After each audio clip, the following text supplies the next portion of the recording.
加拉太書4章14至20節，那在我肉身上成為你們試煉的，你們並沒有輕看，也沒有嫌棄，反倒接待我，如同神的使者，如同基督耶穌。那我在肉這樣，你們當日所慶幸的福氣在哪裏？我能給你們作見證。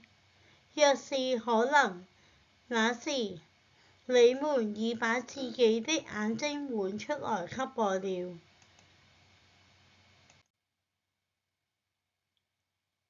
現在我將真理告訴你們，就成了你們的仇敵麼？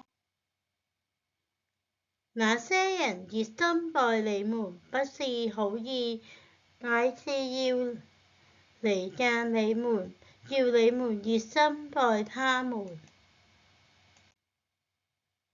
在先知上常常熱心待人，原是好的，卻不單我與你們同在的時候才這樣。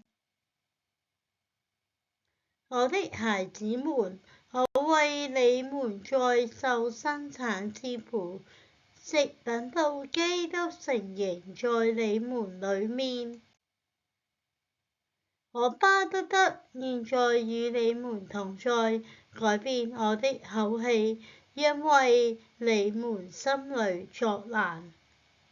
這是神的話。歡迎大家去到 Scan 嘅QR Code Like、Subscribe 同埋 Share 我個 YouTube channel。You are welcome to scan the QR code, like, share and subscribe my YouTube channel. Thank you.